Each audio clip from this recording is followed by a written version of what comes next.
think we've all heard that before, haven't we?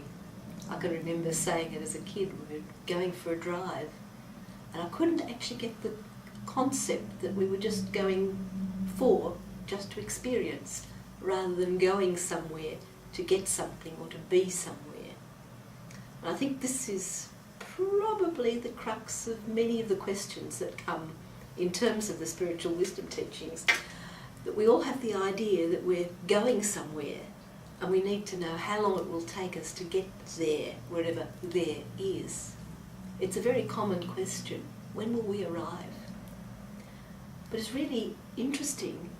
It not only does not have a concise answer in that sense, but it's also slightly the wrong question, because that question comes from very much from our own understanding of life as it is here on earth.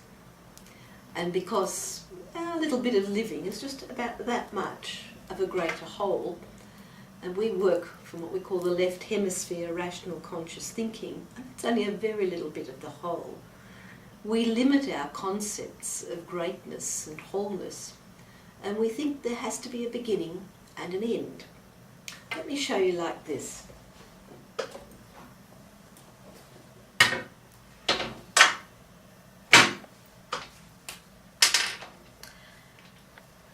We say we start here and we finish here. We might say this is birth, got a bit of space, and death.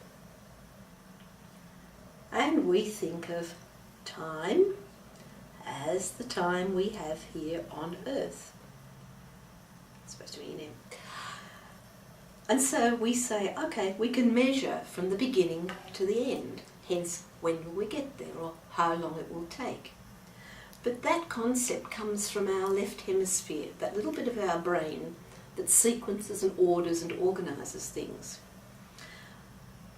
It sees things in small bits and sequence in terms of there, through evolving, through to death. But in point of fact, if we could see things from our whole brain, and more about this in a much bigger time slot, we really should be seeing time as a circle. And this little bit is just one bit of a much greater whole. We think it's beginning and death, or the end, and we think life is that bit in between. And it is, but it's only one bit of life. And life continues whether we're in this body or in another body. So this whole concept of when do we get there is a very small-minded, or what I would say petty-minded concept. We really have to look at things in a much bigger terminology. And this is what the yogis were on about from way, way, way, way back. They realised that this one life was all part of something much bigger, and that we'd had other lives before, and that we would have other lives in the future. And so the whole of life was really a continuum. We just changed bodies. Very similar to how we get up each morning and generally put a different outfit on in order to face the new day and the things that you're going to do on that day. If we started to look at life in that sense, we would perhaps not look quite the same way at when are we going to get there. Because each life, each day if you like, would be full and complete in its own sense. So we would see things very differently. I believe in that way we'd stop to smell the roses a little bit more. I think we would see a little bit more about a sense of wholeness, a sense of connection, and open our minds a little bit into the right hemisphere, or the greater part of our consciousness, and begin to see the overview. Then we begin to see that we go around this circle, having our various lives, until we completed that, and then we go on to another circle.